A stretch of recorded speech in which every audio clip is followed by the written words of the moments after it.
He's coming right at me. I nearly died. TikTok, you content Chinese spyware thieves. Hello peeps. I hope you're all succulent and moist. Sorry about that. Every time I go past the London HQ of Content Thieves TikTok, I have to shout at them. I'm getting help for that though. It's only once a day, isn't it? Now, I had a comment recently saying, would I please do some stuff about gangsters in London? So I'm out today and I'm going to do a little bit about gangsters in London.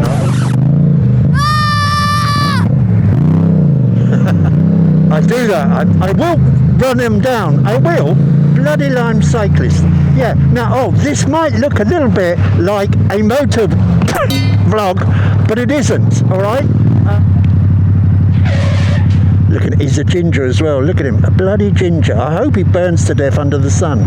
Oh, he's got a friend. That's unusual for a ginger. Just to prove he's a wrong 'un, he jumps a red light, as they all do. Bloody cyclist. Now, by way of explanation, what you should know is that I have two trades under my belt. Just get past that cab. Yep, there we are. One of them, I did an apprenticeship as a joiner, so that's mostly at the bench. So, but a 5-year apprenticeship, putting bits of wood together. And I also did a city in guilds for years and years and years as a sparks, making sparks. But I don't really do either of those things anymore. But I'm telling you this because I once lived in a brothel in Soho, and I lived there rent-free because I knew this bunch of gangsters, Maltese gangsters, and there's a funny rule about brothels in Soho. You can't have more than 2 girls, right? Oh, look at that, look at that, look.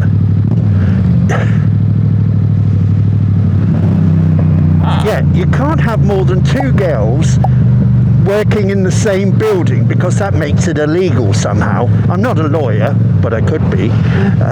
Anyway, so they had this building in the middle of Soho that they couldn't rent to anyone.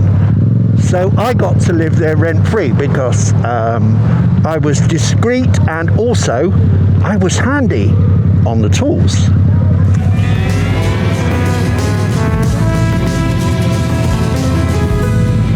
So one day I got asked if I wouldn't mind popping up to the Crowbar in Manette Street, which is where I'm going now, because they wanted a stage built. Not a very big one, just enough to hold a little piano and a few people to stand on it. Not very high, about, I don't know, 20 centimetres. Now the Crowbar, the Crowbar was a great pub. Well, it's sort of pub club anyway. It used to be open till 3. So we'd all troop from Camden down to this place, the Crowbar, which would stay open till 3, just because it stayed open 3. And it used to have quite a great atmosphere. And everybody likes a place with an atmosphere, don't they? Just scooch up here. Now the Crowbar, oh look at that mini cab there. No, you can't turn left. You should have picked the lane before you left for work this morning. Bloody mini cars. Cars are terrible. Right, just along here, the famous Foyles bookshop. Now the original one, well that's original, but this also, Foyles went right over to here. That was original, and here we are at Manette Street. Now, I've got these silly cyclists. And then I've got people crossing. Here we are. Let's park up in the shade. Yeah, that used to also be Foyles. But here we are. This was the Crowbar. Unfortunately, it's not the Crowbar anymore because, let me turn that off. what happened was COVID came along and it closed down, I think in 2022 or 2021. Yeah, so that was demise. I wonder if I can still see my stage in there. I wonder if they've ripped it out. Let's go and have a look. I haven't been into this place. Oh, it's having a happy hour. Oh.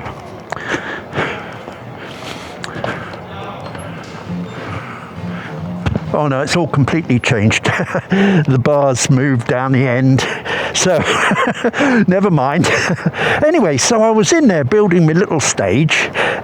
This was during the daytime, and the managers were in there. I didn't know anybody there or who owned that place, and a couple of white boys came in and decided they were going to ask for protection, bar protection, you know, to stop it getting turned over or having a nasty accident, as bars can have. And the barman said to them, "You do know who owns this place, don't you?" And he told them who owns it, and they scarpered like flint. And the guy who owned it used to live up here in a building that was also been knocked down when this was knocked down, and this building up here was called Gold Beater's House, and the person who lived on the top floor was Danny LaRue. Yeah, so Danny LaRue was like a comedian who wore frocks, and he used to do impressions, but he wanted everybody to know he was a bloke, not like Dylan Mulvaney, that twerp who's trying to insult women by putting on women's face, pretending he's a woman. Yeah, what happened, right, was Danny LaRue actually walked into the Crowbar, as it was then, and yeah, he said hello and all that, and well, I guess he knew what I was doing, building a stage. It wasn't for him to do his act on. It was for like local bands, because the Crowbar was very much a rock and roll place. Yeah. Yeah. But now the thing is, right, Danny LaRue, I should say, he was actually Irish, right? His real name was Carroll, right? His surname was Carroll, and they came over from Cork and ended up living in Covent Garden. And then they had the Blitz, and the Blitz completely bombed his family out of Covent Garden, and they ended up in a place called Ken Ford, which is a small sort of village, I think, outside Exeter in Devon. And from there he started to work, he worked for a place called Hutton's in Exeter as a lift operator, and in the meantime he was doing like amateur dramatics or something. He's not going to stop, you know he's not going to stop.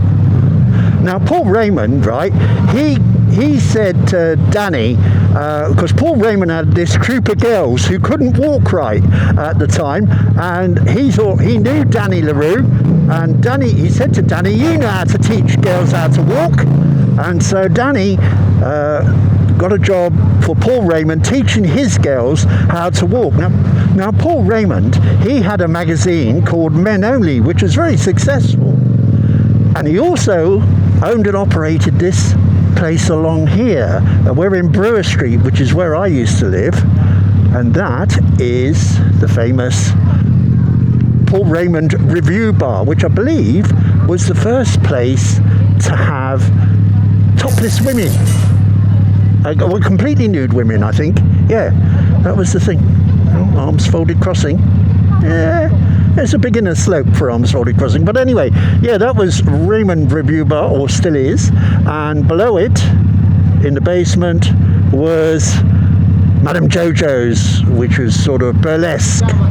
Yeah, anyway, so Paul Raymond, right, he ended up owning a good third, many acres of this place, Soho, in his property empire, and he was going to hand it to his daughter, but his daughter, unfortunately, she died of a heroin overdose. And at the time as well, Paul Raymond went through what was reported as the most expensive divorce in history, because he wasn't all that faithful to his missus. Yeah, so things weren't going... What the fuck? Let's give way there! You bloody wanker! Meanwhile, right, I do apologise for the swearing. Yeah, so what happened, right? I'm going to take you to where Paul Raymond ended up.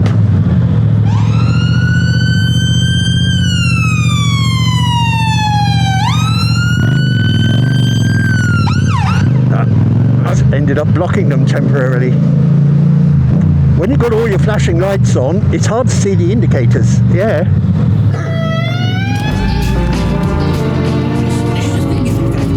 So after the divorce and the death of his daughter, Paul Raymond ended up here on the top floor in this place. I think it's called Arlington House, and there was a film made about his life, and in it shows him shacked up in the bed on the top floor there with the then person called Fiona Richmond, right? She's still alive. She was like famous as a model, and she's actually a smart woman. She's still alive and made a fortune in property like Paul Raymond. And it shows them two, Paul Raymond and Fiona Richmond, top floor penthouse up there, and he impresses her, or tries to impress her, by opening the roof, which is directly above the bed, this sliding roof thing.